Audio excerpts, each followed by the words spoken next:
everybody. Hi, friends. Well, from truly gorgeous Salt Lake City, Utah, It's Thank God I'm Atheist. the podcast. I'm Frank Feldman. And I'm Dan Beecher. And coming up on the show today, Dan, we're going to be talking about your evolution on Christmas. It's my Hallmark story. Dickensian, possibly. Yeah. In its redemption. Oh, the loss of your humbuggery. Right? Or is it? Skun dun dun. Did Scrooge's heart grow 3 times? Right, 3 sizes that day? Or has the Grinch re-grinched? I think you re-grinched. That's where my money is. We'll it's see. The re-grinching of Dan. All right. But first, we've got some stories. Some stuff to talk about. Stuff happened in the world. You bet. Such as a Florida pastor and his son were arrested this week. Sure, that's normal. Happens all the time.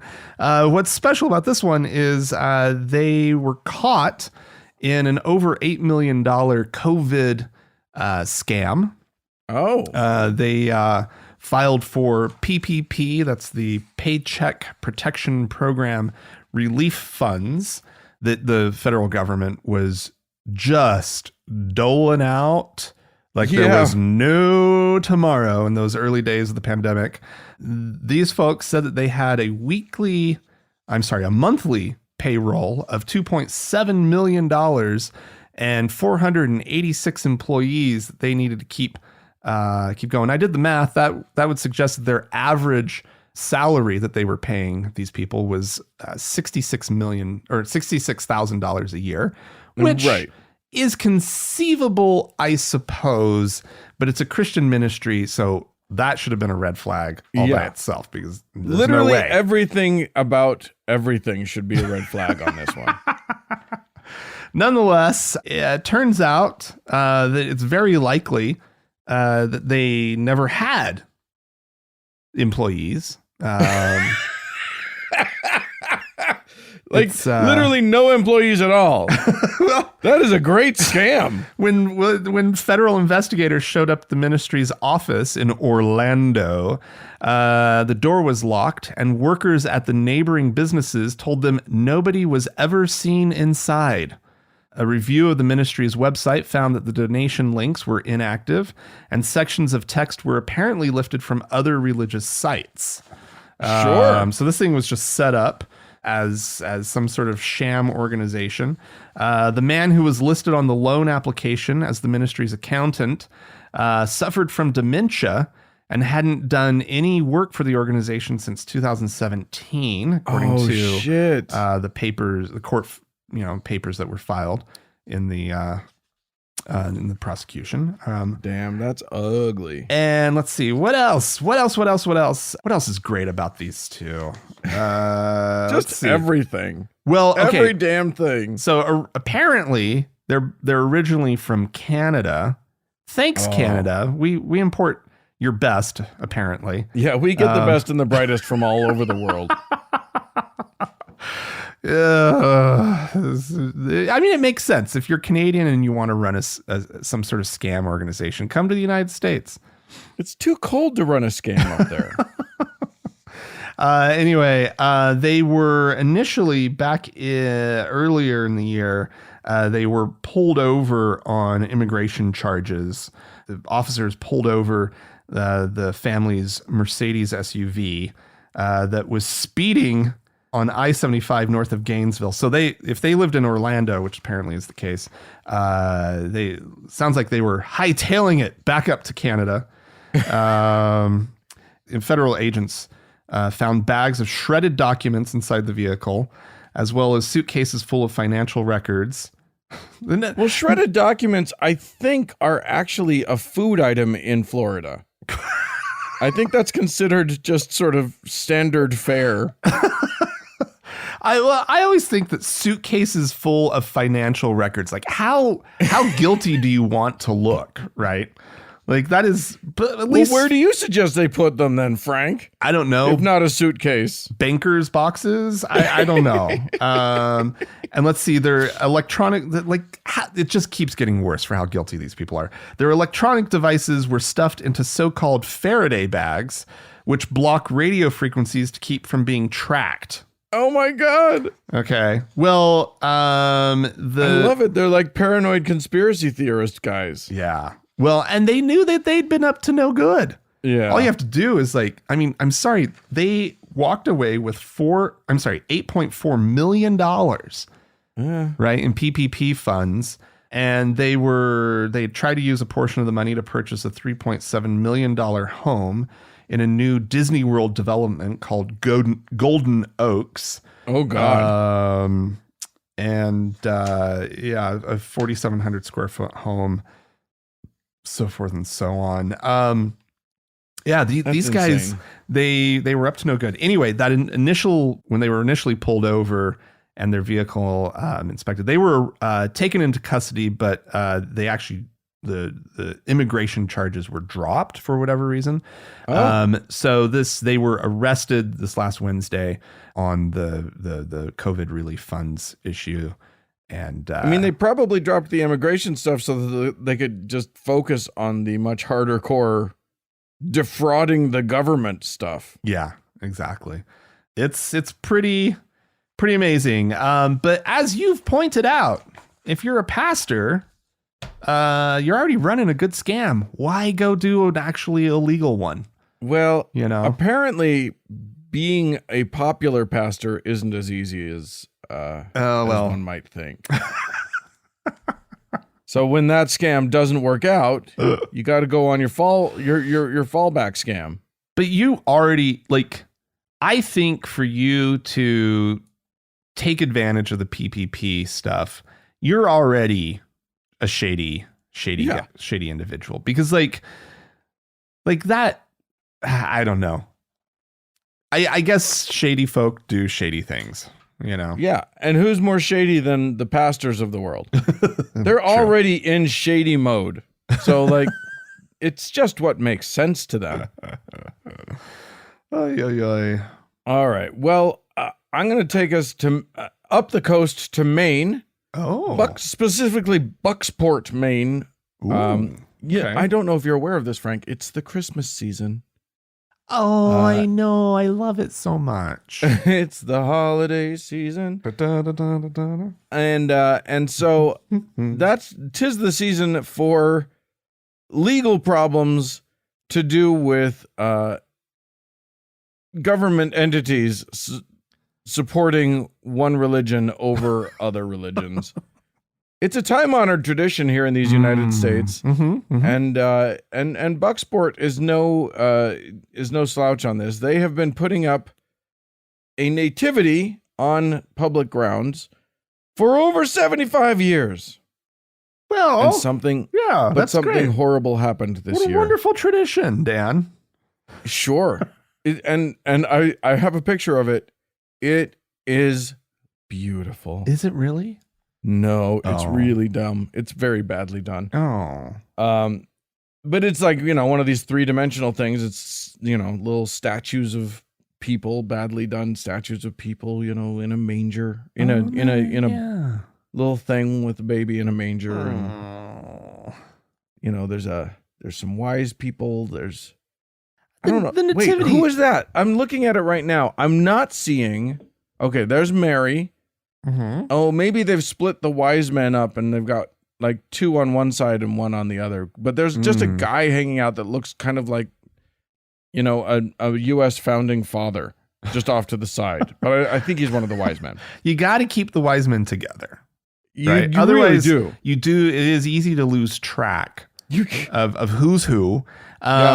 There no non-traditional or creative stagings of the nativity. That's what I say, because you're just going to confuse people. You're just going to confuse everybody, especially if they look like founding fathers, because that's exactly that's not right either. If the wise men had to cross the Delaware to get to Bethlehem, you have a problem. Anywho, this year, no nativity. No. And why? No. Why? Why? Because of those bastards at the Freedom from Religion Foundation, who cruelly pointed out to them that, like, if they allow one religious display, they have to allow all the religious displays. And the main chapter of the FFRF decided to offer their own display. Now, a more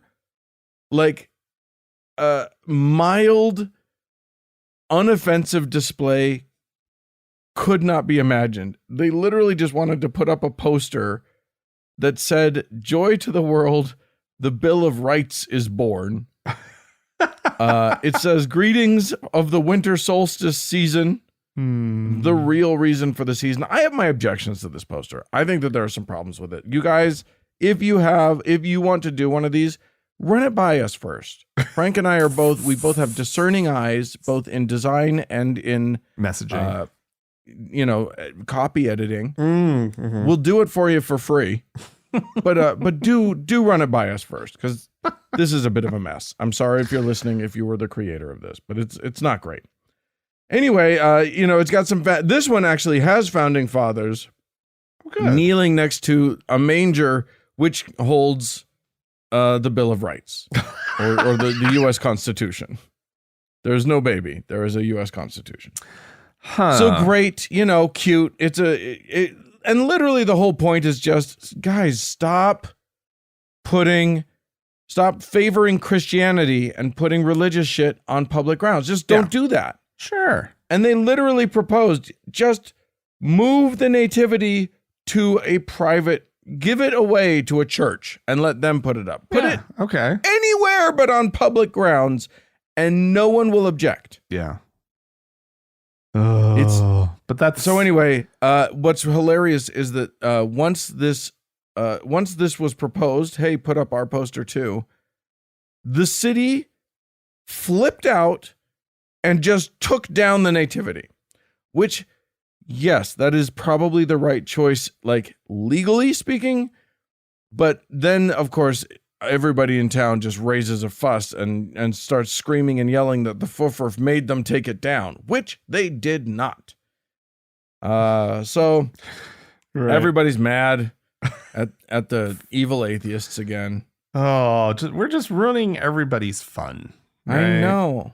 Like, people just want to have their religion, receive all of this special space and attention and effort and exclusivity yes, that's all they want, Dan. They've had it for so long. They've had it for at least 75 years in this town, right? So at least 75, as far as we can tell. Is that such a big ask, Dan? Right? Is that? Oh. I mean, how many people in shitty little Bucksport, Maine, actually aren't Christian? It can't be that many. Right. Yeah, it's the majority, Dan. They deserve the privilege of being in the majority. Well, I've got a story that's related, Dan. Okay. A place that's handling it differently, right? And this is the Illinois State Capitol. Oh, that's a fancy place. That has decided to allow the different displays, not just the Christian one, or not just this. I assume there's probably multiple. In the background of this picture, I see a Christmas tree erected, and in the foreground, I see a baby Baphomet lying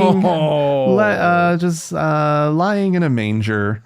Oh, 'tis the season. It's on the Satanic Temple, on its back with its eyes closed, just sprawling, with its hideous body and legs just splayed about, and just adorable, right?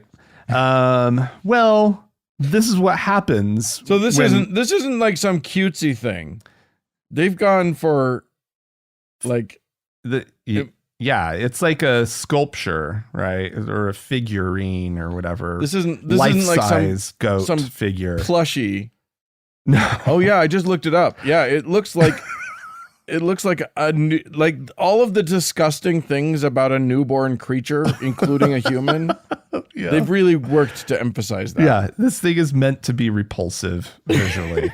And that's fine, right? Because what ultimately the Satanic Temple, by requesting to be included in this tradition of having something displayed for the holidays in the Illinois state capitol, I mean, they're protesting it, right? They're very, very intentionally trying to push some buttons, which is great because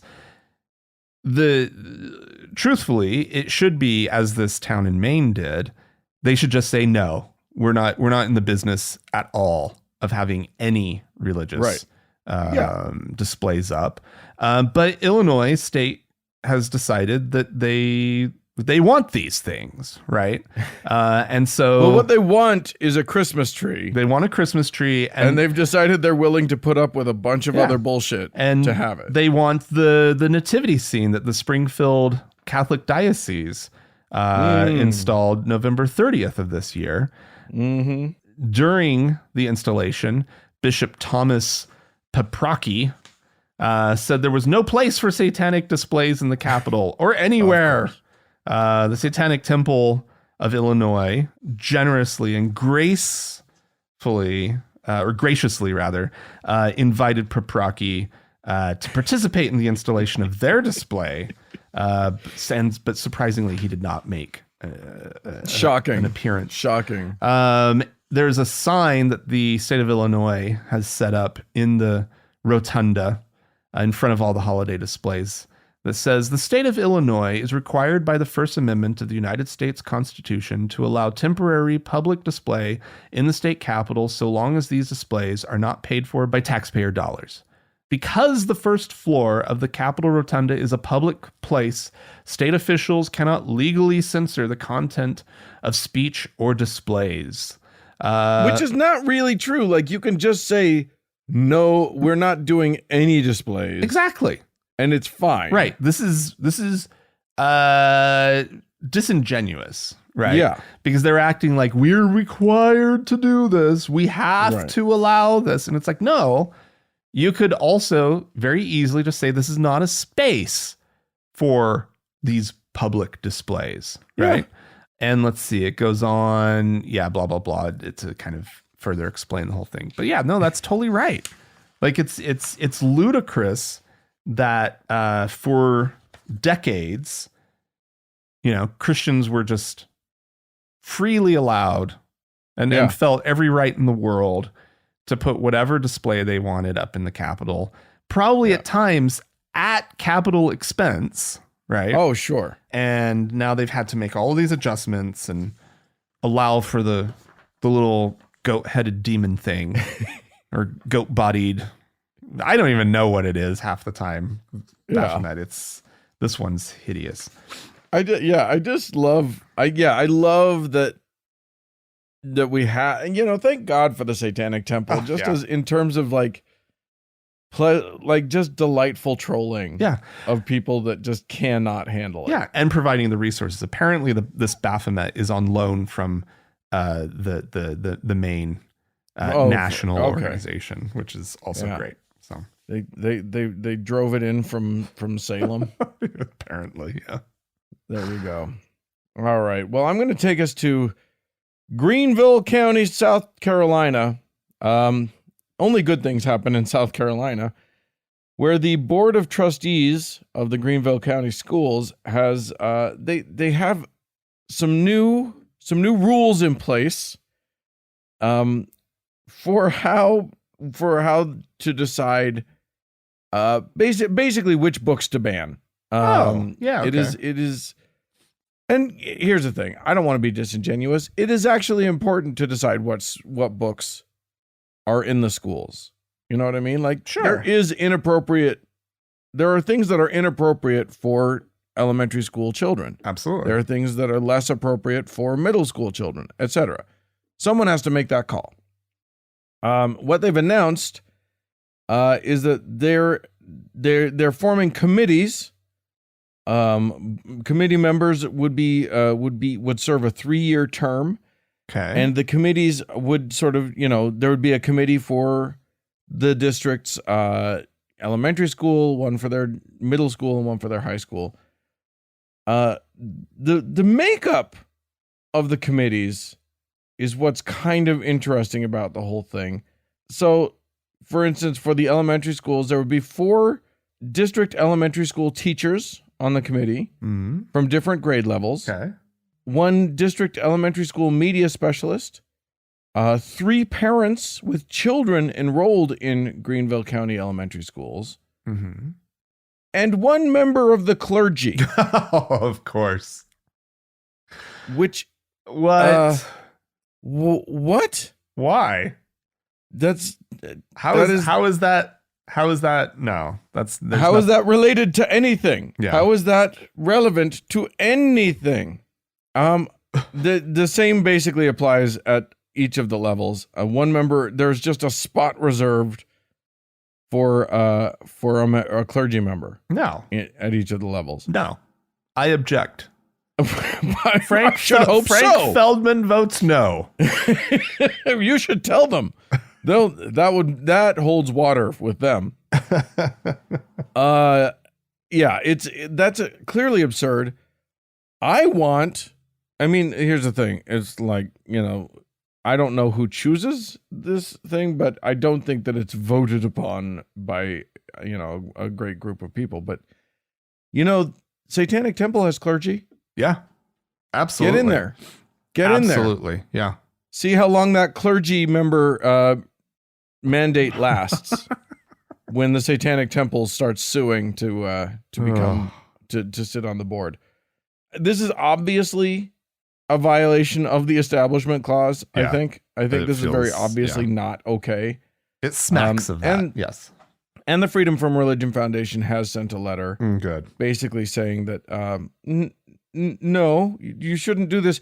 The school board, for their part, claimed that they were just obeying state law. But the Freedom from Foundation, the FUFRF said, no, that's not the law. You just made it. You just made that up. That's your choice. So we'll see how that goes. I don't know. It sounds about right for what we know from, the South here in these United States. I mean, there's a good chance that like one or more of, or all of the 3 parents or whatever it was would be clergy members as well. Right. Right. Considering the South. Right. Yeah, exactly. Or they have clergy member family or whatever. Exactly. Like if they really, really, really want to have a clergy member on this thing, they can figure it out. Yeah. But to explicitly state it is offensive and wrong. And absurd. Yeah. I mean, because like they will comply, and then there'll be a wink and a nod. Yeah. One of the parents somewhere in their school system is a member of the clergy. But well, and also, like, they're all the parents, all the teachers, they're all going to be Christians anyway. You don't actually need a member of the clergy because the fix is in already. You're going to be okay. All right. Well, Dan, I've got a story. Oh, why did I pick this one? The most loathsome human. Actually, it's kind of hard to pick the most loathsome person in the United States.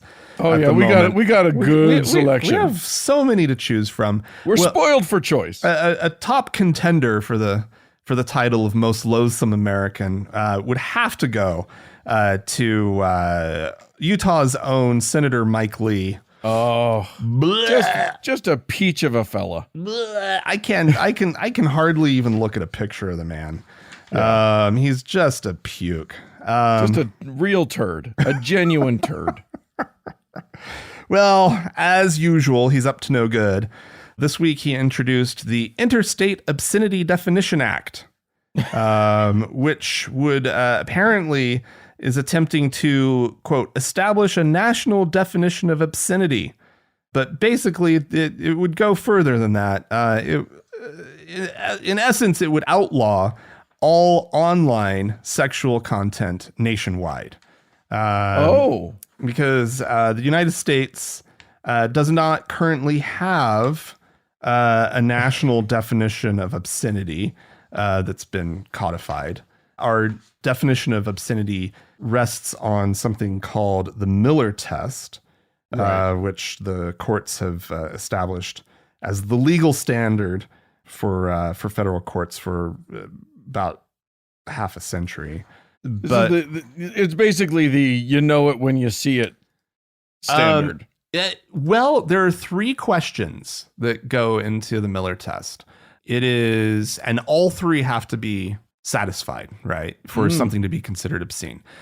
So it asks the question of whether the average person applying contemporary community standards would find the work taken as a whole appeals to the prurient interest.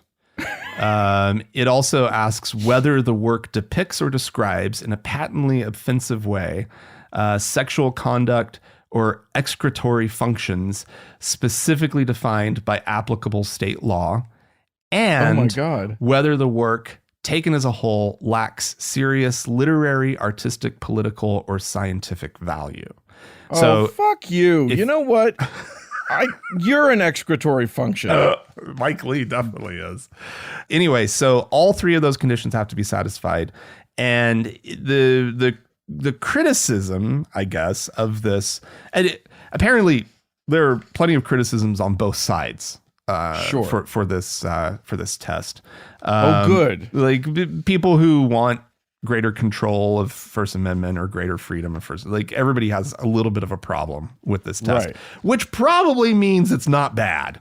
Because this is anyway, whatever. People who know better than me about these things will probably write in and be like, no, it's terrible. Yeah. So according to Lee, the Supreme Court has struggled to define obscenity.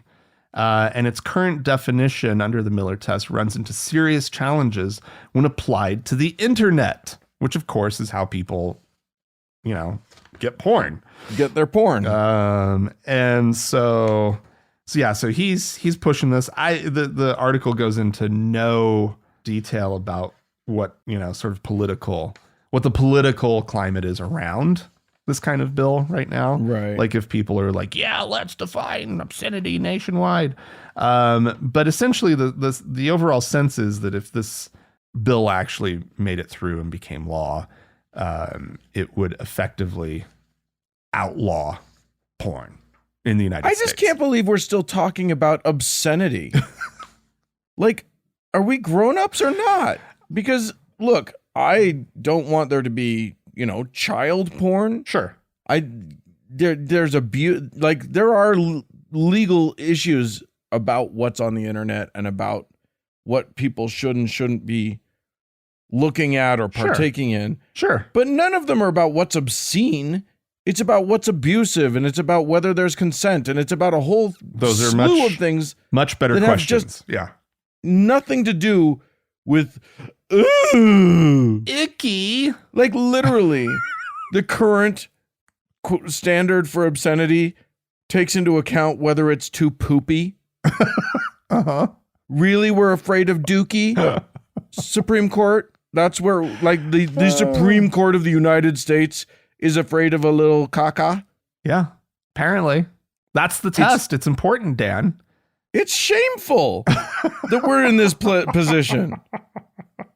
Like, we should be horrified. We should be mortified that we're still talking about this. Clearly, though, the current standard,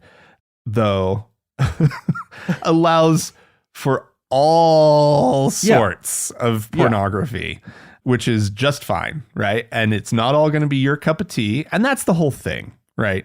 Is that like when you stumble upon something online and you're like, whoop, that's a corner of the internet I was unaware of, right?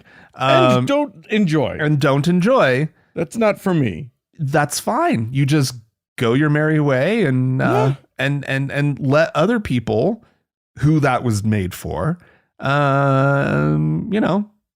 enjoy. Yeah, let them have it. Yeah, it's for them. It's not for you. It's fine. Literally, they're adults. You're an adult. Fine. It's okay. Yeah, it's called don't look at that. Yeah. And I don't care how much poop is involved. Yeah. Or what they're doing with the poop. Really. I love that the poop somehow made its way into the whole thing. Sexual in patently offensive ways. Whether the work depicts or describes in a patently offensive way sexual conduct or excretory functions. Somebody was really concerned. You know what? I can describe sex any fucking way I want to. I don't care if you're offended by it. I can do whatever I want. That's absurd. It's so funny because right now in these United States, you can't throw a stick without some conservatives screaming about, the First Amendment and free speech. Right. And then you're like, okay, well, I want to make, I'm going to do a painting of, sex that involves excrement. And suddenly it's like, no! Yeah. Yeah, that's true. No, don't worry. I'm not going to show it to children. No, you can't do that. It can't exist outright. It cannot exist, Dan. I cannot. Oh my God. It's not enough that I don't want to look at it. Yeah. Right? It cannot exist. It's obscene, Franklin. Obscene. All right. Well, I'm going to tell you about something that apparently is going to exist. Doesn't exist yet. I just want to. I mentioned. You and I we sort of try to hint at what our stories are about beforehand, just to make sure that we don't have the same story, but we don't like to give it away. Right. And so I think I said to you something about a baptism-themed theme park, which this story is kind of about. I'm calling it a theme park. I don't think that's what the developers are going to be be it. But what is this? There's like a log flume or something where you're baptized at the end. It's a water They park. declare you baptized. There are literally pastors and priests hiding at the splash pool at the bottom of every water slide, ready to squirt you or sprinkle you. You're now a Christian. You're not going to purgatory. There's a dunk tank and there's a Mormon bishops are praying and throwing balls at a target to try. You're a Mormon now. Ha! I mean, they do need to make baptism more fun. Yeah. They might get more converts if baptism. Do you remember when we went to that mega church I think it was in Jackson, Mississippi? Yeah. And they had a big baptismal font, like way up high. Yeah. Behind the altar and whatever. Yeah. It was this weird, like, sort of like baptism balcony. I don't know. That was weird. Did somebody get baptized while we were there? Yeah, they baptized a God. kid that day. Hoy. It was just weird. Anywho, this one's going to be different. Okay. It turns out that there is a location that has sort of just been agreed upon by everybody that this is where Jesus himself was baptized. Right. It's in Jordan. Bullshit. Just on the other side of the Jordan River from Israel. I call bullshit. Right? But, we know that it was, the theory is that it was in the Jordan River somewhere. Sure. So they found a spot that was like, they excavated some thing there and decided that that's where it is. It is now a UNESCO World Heritage Site. No. So it's important. UNESCO, come on. Well, here's what people have realized. No one's capitalizing on this. No one's making good money on this fact. This is a pilgrimage site. There's money to be made. So they have unveiled a plan to throw down to make a huge complex where you can go and I don't know, experience it's the Jesus baptism experience. Oh no. Multiple groups are coming together to be a part of this, including several different Christian groups. Oh boy. But yeah, it's going to start with a little. I mean, they're building out a village. Phase 1 will have basically glamping. No. So you could go there and get a stay in a yurt tent with a tent with a very nice bed and nice. Yeah. Okay. plumbing and etc. But sounds amazing. they're not gonna skimp. You're gonna have Wi-Fi, obviously. Yeah. But yeah, so basically that first phase is gonna be $15 million, but phase 2, so they're expecting to finish that sometime next year. Okay. But phase 2 is the big deal. 3-star hotel, Nice. restaurants, Yes. shopping area, Yes. museum, Absolutely. a wellness center. Who doesn't bathe in your do your own baptism for your health or something along or those just lines. go get a massage. As Yeah. Jesus did. Little known fact, Jesus had a really, really nice massage. Yeah. Like right after he was baptized. Well, John the Baptist had a really good side hustle as a masseur. You did not want that guy touching you. Like he was cleanest. disgusting. He's the cleanest guy in the whole town. He wasn't. Literally spends all his time in the river. He was disgusting. Horridly with his furry clothes. Yeah, just wretched. Anyway, once the whole thing has been built out, they anticipate it'll cost up to $85 million. Good, yeah, all right. Christians are getting in there, making some money. They're not skimping. That 3-star hotel sounds fabulous. A 3-star hotel it's like going to be a Best Western. Like they're not overselling it here. I mean, Jesus was a very humble figure. Welcome Anything to the baptism more than Motel 3 6. stars would be, exactly, would just be completely inappropriate. Yeah, None of absolutely, yeah, 100%. A 4-star hotel at the site of Jesus's baptism? No way. No, absurd. No, that's absurd. We could never. So wow. I don't know when you're doing your pilgrimaging. Yeah, don't skip. Sure, get yourself to Bethlehem, get yourself to Jerusalem. Yeah. But then go get yourself a good massage. Is breakfast included with your stay? A dip. Is there like a little is there a waffle maker? I'm guessing there's a package. A cross-shaped waffle maker, right? Oh my God. Good Lord. This coffee was made from water from the river itself. It's perfect. Baptize your inside. Turn water into wine at the Jesus baptism site. See if you can walk on the water. If you can, your stay is free. They have a walk on water experience. Yeah. I mean, why not? Oh my God. Why not? Yeah, it's like when you get to pull the sword from the stone at Disneyland. Like one person a day gets to walk. It actually works and they walk on the water. Yeah. It'd be great. Oh, there you go. Well, all of this to say that they are prepping this thing to be ready for the 2,000-year anniversary of Jesus's baptism, which they're claiming would be in 2030, because apparently Jesus was 30 when he was baptized. I have not verified this in the book. Yeah, oh no, I think that's true. He was 30. And apparently they're going off of year 0 being actual birth of Jesus. That's accurate. Yeah. It's not. Obviously that is not, but there you go. But don't let reality get in the way of some good fun. Sure. Absolutely. Like these absolutely. These people they have a facts vision. Facts are only useful if you're a scholar. Go get your baptism on. Yeah. Go have a fun time. Get the dip. Oh my God.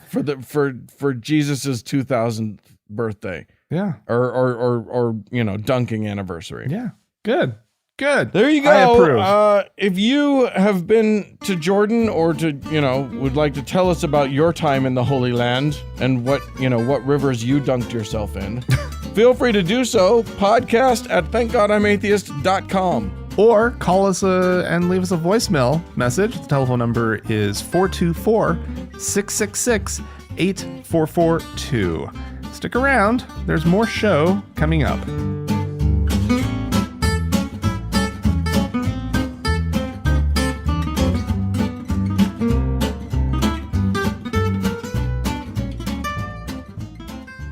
Okay, Frank. We have talked about we've heard from Shane Vaughn, Pastor Shane Vaughn, before on this podcast. Yeah. He's just a cute little dumpling of a guy. And he is miffed. You know, we recently had midterm elections here in these United States. Oh yeah. And it didn't go, the red wave did not wave as high as literally everyone expected. Decidedly did not wave. Yeah, it was a disaster for the Republican Party. And one of the main sort of the flagship disaster was that finally we got word that Raphael Warnock beat out Herschel Walker in the Georgia Senate race. Right. Herschel Walker, a certified ding-dong. Right. And Raphael Warnock, a brilliant Christian pastor. Yeah. I emphasize this because Shane Vaughn, a not brilliant, but also Christian pastor, is so upset about Warnock. By the way, the man's name is Warnock. You're going to hear a mispronunciation and a purposeful mispronunciation of that name. Not a clever one. But yes, here's Shane Vaughn, who, in his role as pastor, has decided that things need to change here in these United States. And he's going to reference the 17th Amendment to the U.S. Constitution. Just to remind everyone, the 17th Amendment is what changed how the senators are voted on, because it used to be that state legislatures just chose the senators from that state. So the 17th just made it so that the people vote. Right. And Shane Vaughn's not happy about it. All right.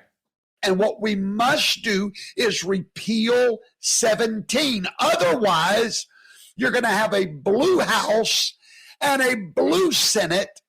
And ladies and gentlemen, you cannot govern that way.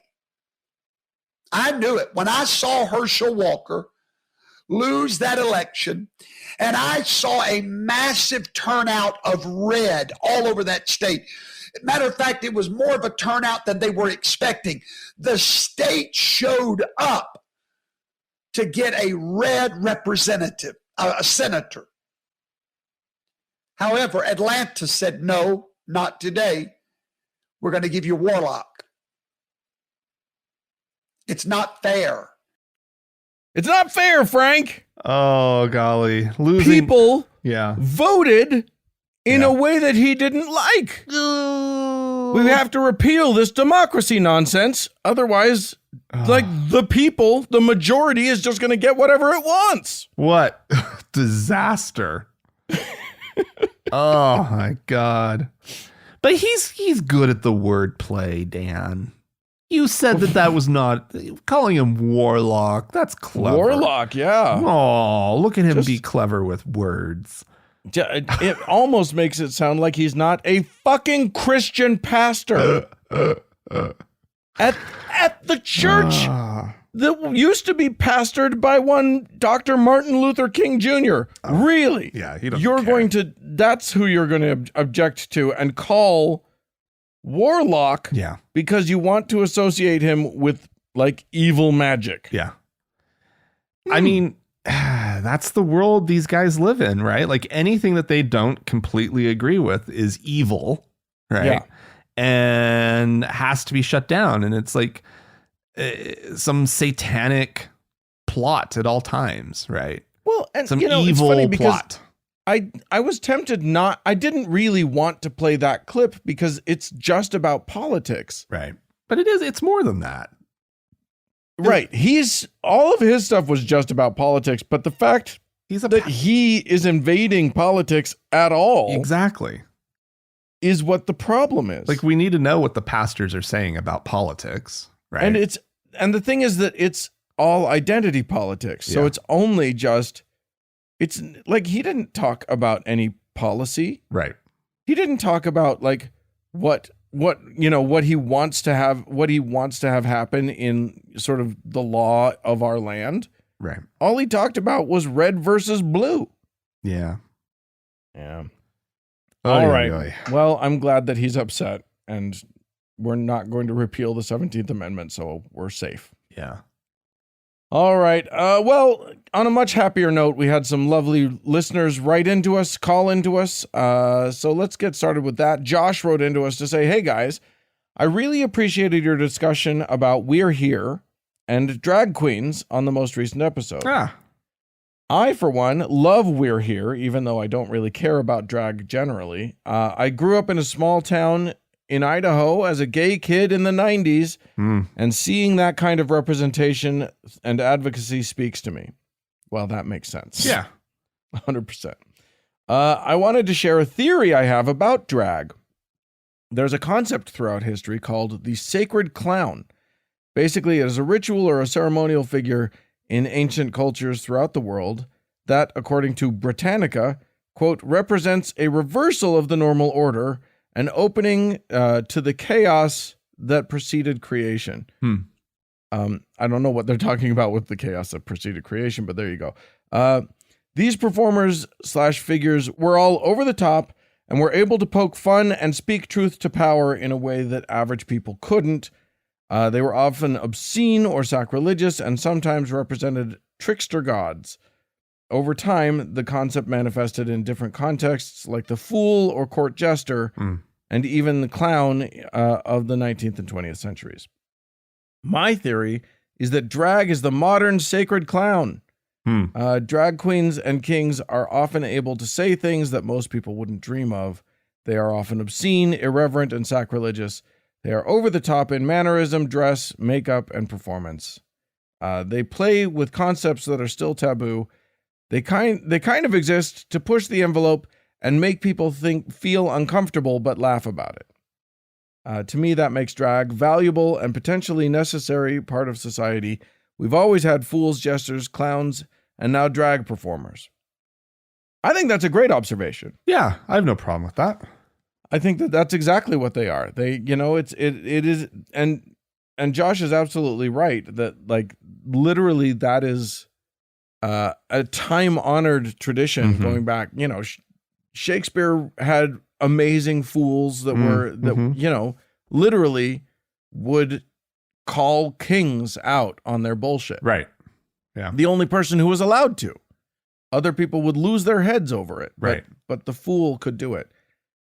So I think that that's exactly the tradition that we should be thinking of drag in. I think that's wonderful. We had someone call into us, didn't we? We did, Dan. The Pedro from Oklahoma called, talking about his workspace. Okay. I thought it was kind of interesting. Hey, Frank and Dan. This is Pedro from Oklahoma. I was calling because I just wanted to vent a little bit on something that happened to me recently. I work for a major pollutant company here in Oklahoma because those are the only jobs that we have, and I feel extreme guilt about it. But what kind of sucks is that the people that I have to work with and the people I have to deal with, they are extremely ignorant and extremely Republican and misogynistic and racist and all the things that go with it. It feels that we are a number because we are here in Red State, Oklahoma, and I've been in training all week with these fuckheads, and it sucks. It sucks because they make stupid-ass fucking comments that hurt my soul, and I just want to scream out and tell them shut the fuck up. And I'm tired. I'm tired, and I don't know how to deal with this shit. It's painful. So anyway, that's just my vent of the day. I wanted to call somebody, and I feel like, I call you guys because I do hear those rants sometimes from you guys and, people calling in. But anyway, love you guys. Love the show. We're not alone, but currently feels like it. So thank you guys. Thank you guys for the work that you do. Well, Pedro, that sounds great. What a fantastic situation you're in. Oh, golly. Oh man, that sucks. Yeah. I will say this. I totally understand when it feels like you are stuck in a culture that is ugly and awful. Mm-hmm. One thing about American corporate culture, however, is that it does have some recourses. Yeah. So you could, if you wanted to, literally just document who said what and when, the things that offended you, and go to your HR. That's an option. That's an option. It's an option. It may make things worse, and you'll have to make that call. Yeah. Because it may be that, they pay lip service to, yeah, okay, well, that's not appropriate. You're right. And then it just continues, but now you're ostracized because you ratted them out. Yeah. So, yeah, I mean, what a shitty fucking position to be in. I totally get it. Yeah. I mean, you're right that there are oftentimes recourses, but companies also know who's in their employee or who's in their employ rather. Right. And the typical employee and it's why shop talk is allowed in a lot of places, because it's just like, well, who else are we going to get? Like this is who works here, is people who, talk shit and use foul language and whatnot. They're who knows what lines are being crossed. But yeah, I think it's more about just keeping in mind that, you're not alone, right? That the work situation might totally suck and there might be absolutely no recourse. But at the end of the day, even if it's a remote community, you're a member of a community of like-minded people. Meaning us, Yeah. And there are places online that you can go and talk, just chat about, there's atheist subreddit, or there's places to go to find. There's a TGIA members only lounge. The TGIA members only lounge. Exactly. There are places to go where there are like-minded people in this world. Yeah. Thank God now, because before, people in Pedro's situation, the isolation, right? Which I'm sure it still feels isolating or isolated. Yeah. But there's now some sort of way to find other people and to find those voices. But that fucking sucks. To find the people that you can vent to and that you can feel some sense of normality with. Yeah, absolutely. But yes, we hear you. Yeah. We feel your pain along with you. Yeah. And we stand in solidarity with your conclusion that they're all assholes. Absolutely. All right. Well, we also had Jake write into us. Jake says, "Hey, Frank and Dan, just listened to this week's episode and wanted to comment on a story about the Richmond, which is his city, current city of residence, restaurant denying the bigoted family group. You remember there was that family focus on the family or some family hate organization, right? That the restaurant was like, no, we're not going to canceled their reservation. Yeah. Jake says, I'm no lawyer, so I'm probably not the person to ask if this argument would work in court, but a common sense argument against the BS from the religious right on this subject, it can be phrased simply. In short, were you born this way? Things like race, ethnicity, sexual orientation, gender, etc. are innate qualities that you have no control over. It would be unethical to discriminate based on these qualities because the person has no control over them. Most normal people find discrimination against someone for something they have no control over as completely immoral. Things like beliefs or actions are something that you can absolutely control. You have chosen those beliefs or actions. If someone denied service to me for, say, being an atheist or being a Democrat or cursing uncontrollably, that wouldn't be discriminatory because that's my ideology or actions, not my identity. Too many people confuse ideology and actions for identity. I think that's a decent framework for looking at it. Yeah. Absolutely. Sure. Yeah. So there you go. That Thanks works. for that, Jake. Yeah, thank you. So look, friends, some of you may or may not be aware of this, but we don't post ads on the show currently. No. So we once did. we used to. We tried it. We prefer to be listener funded. But what that means is that we are stuck in the really fun position of begging. We hold out our alms cup. You know what we should get is a bell. Oh. Seems to work really well for the Salvation Army. Salvation Army. Yeah. By the way, your yearly reminder: do not give to the Salvation Army. No. It is just a church. You're giving money to a homophobic church. Yeah. So don't do it, no matter how cute the little Santa ringing the bell is. Anyway, we don't have a bell. All we have is you guys. So if you like what we do, we invite you, if you can afford it, to go to thankgodimatheist.com, click on the Support Us tab, choose from either the Patreon thing that's on the right-hand side of the screen, or you can do a one-time donation or a monthly donation over on PayPal. You choose how much you want to give. It's entirely up to you, and we appreciate all of our donors so dearly. Indeed. And in fact, Dan, we have Yes? our top donor to thank. Ooh. Our Lord and Savior, Davis. Stick around. There's more show coming up.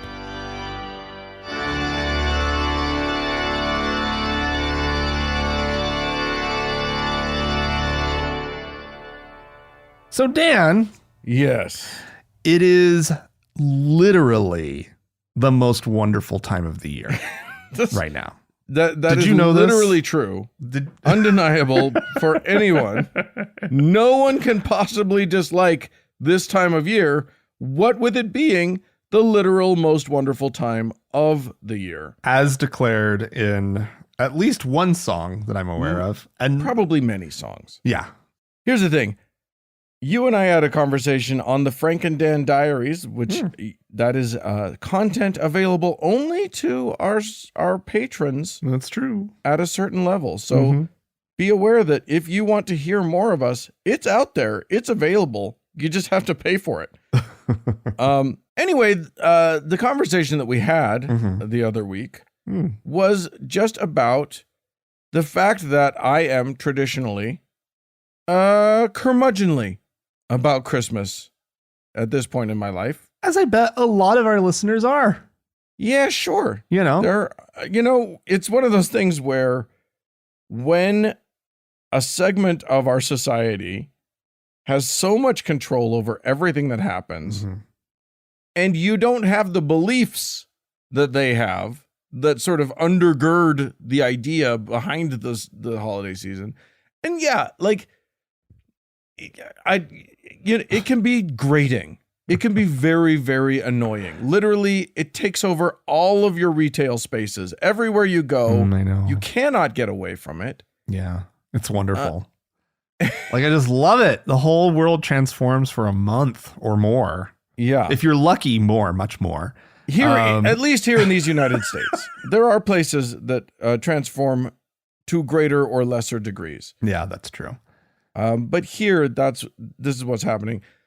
And traditionally, I have gotten more and more. You know what I think did it? I worked in a mall for several years. Oh, And sure. Okay. And you know what I mean? You just get a bad taste in your mouth about Christmas. Oh. You see all of the worst parts of it and very few of the good parts. But you actually, if you're working in a mall, Dan, you get to see so many of the best parts because you are guaranteed surrounded by over the top decoration and nonstop, lucky you, nonstop Christmas music. blaring in every corner. You were the luckiest It's so person in the world during the most wonderful time of the year. It's so true. I don't know how anyone could deny that.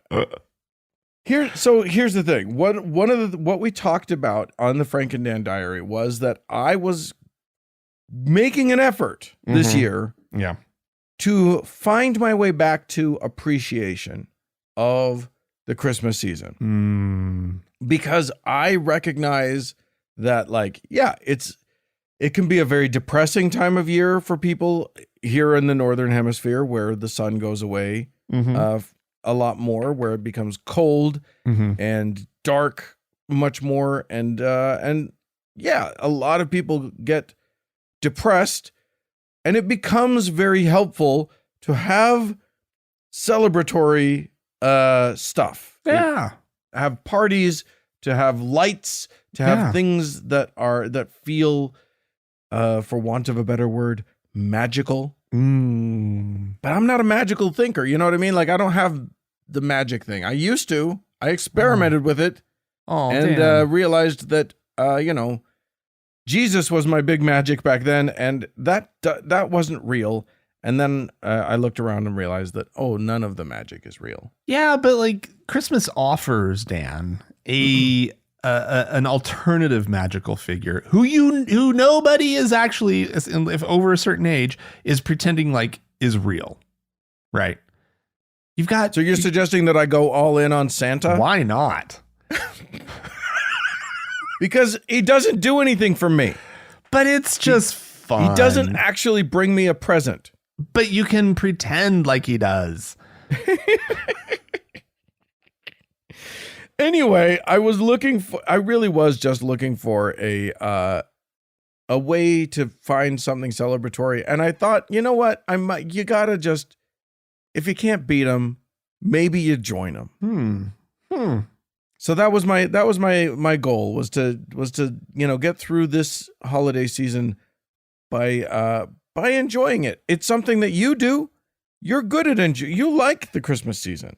I mean, I kind of like it, right? I appreciate it on its tackiness level, right?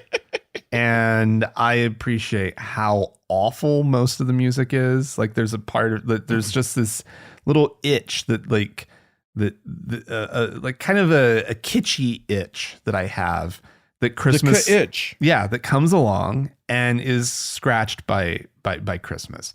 And so, like, I if I could, because I'm married to somebody who would not go along with this. Well, maybe, I don't know, maybe he would. I would make the house just the tackiest affair ever, right? Just find the absolute, just most god awful tacky Christmas everything. And just go nuts with it, because there's something fun in that, right? Because it's both, it allows you a little bit of space to enjoy this thing that's just going on around you, right? Right. But you're also making fun of it, which is what's more important to me, right?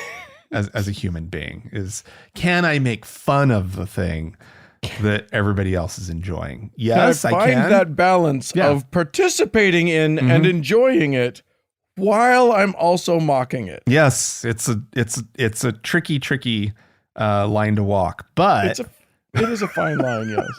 But it's really fun, right? And like, but then there's a part of me that genuinely likes Christmas displays. I have to say, like I like Temple Square.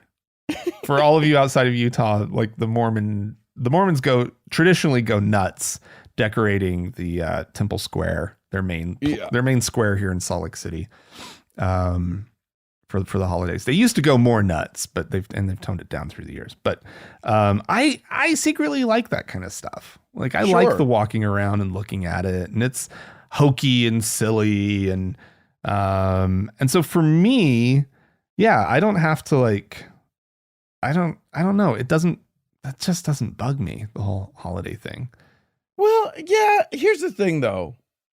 So in my journey to trying to enjoy it, I've found the things that I do like embracing, which is getting together with friends, which is, I got my wine mulling skills on lock. I do a fantastic mulled wine or a cider. Oh yeah. You know what have you? The hot drinks I am on top of. Good. Yeah. Okay. I guess so. That I appreciate, that I enjoy. I'm not really a baker, so I'm not that kind of making those treats is not a thing for me. But when I tried to ask myself, so here's one of the things. I thought maybe I like Christmas music because I do miss singing. Like getting together with people and singing is not something that our society, or at least our generation of our society, kind of does. Karaoke, Dan. We do karaoke. Yeah. That's true. Yeah. But like just, gathering around a piano and just everybody sort of having a sing along or whatever. Sure.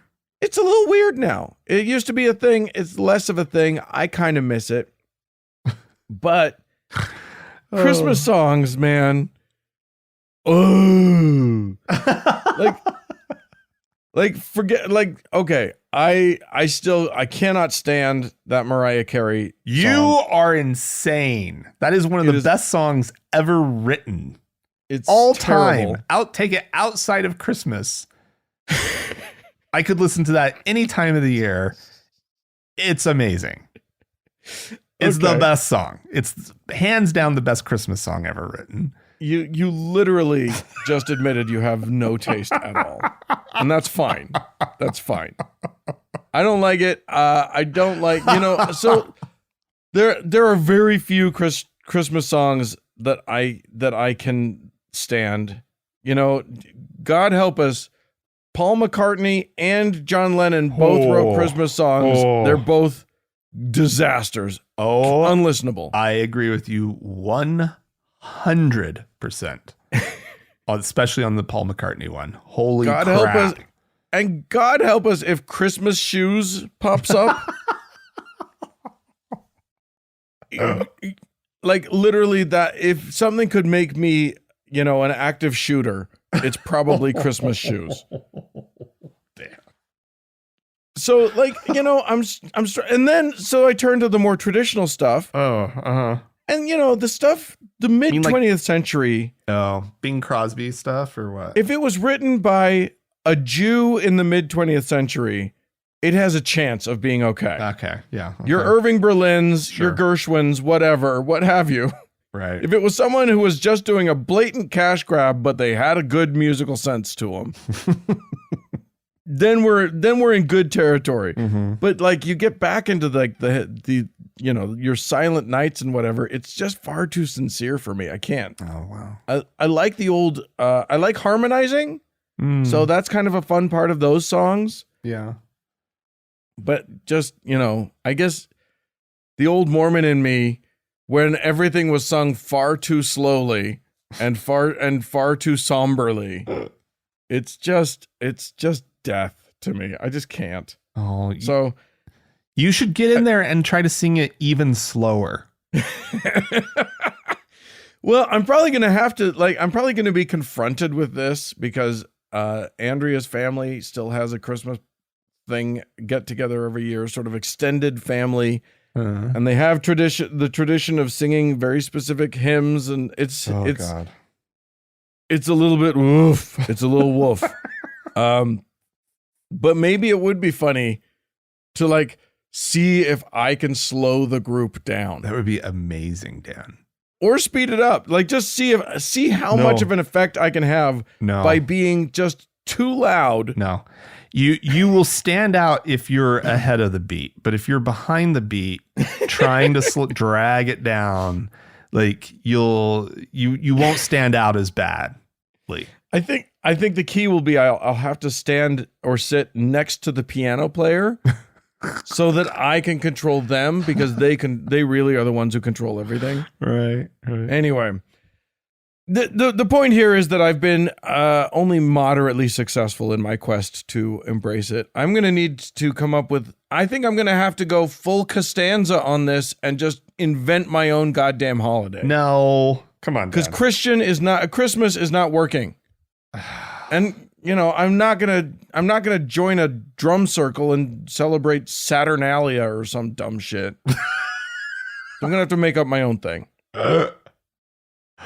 Oh, poor Dan. Anyway, yeah, I just feel for you, Dan. Like, I mean, because when we spoke about this, it was right after Thanksgiving, if I remember right, and I was a little surprised, but I also was like, good for Dan. Good for Dan. You weren't surprised that I was grumpy about Christmas, to be clear. You were surprised that I was going to try. That you were going to try. Yeah, that you were like, okay. Good for Dan. This is progress, I felt. A little bit of effort. I am putting in the work. It may not be working. Oh, Dan. It's fine. You gotta you might be going about it wrong. I don't know exactly what it's going to take to get you into the spirit. I do like the you've found some things that have to do with the social aspects of the season, right? Yes. The mulled wine, the drinks, whatever, right? Like spending time with friends. That's what it's really about. Like if you can grab onto anything with regards to this season that's going to do you good, right? Right. That's going to actually help psychologically dealing with the season. It's got to be the social side of it, right? It's got to be. The rest of it's all just the trappings of the season that, you can choose to let it bug you, or you can choose to just find the quirkiness in it, which is what I do. Right. Like, there may be third options, though. There may be other options. And so I'm going to open it up to our listeners.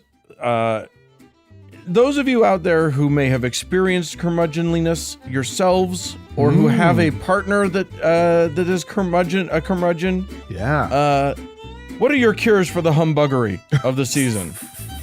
So I want to hear what you guys have to say. So write into us, call into us. The email address is podcast@thankgodimatheist.com. Or call and leave us a voicemail message. The telephone number is 424-666-8442.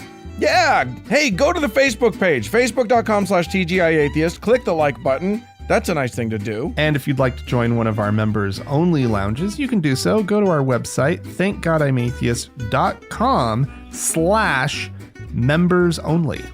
Yeah. Thanks so much to the Red Rock Hot Club for the use of their fine music. And thanks to Gordon Johnston for the use of his music. And thanks to all of you for tuning in. Merry Christmas, everybody! Thanks for listening. Bye-bye.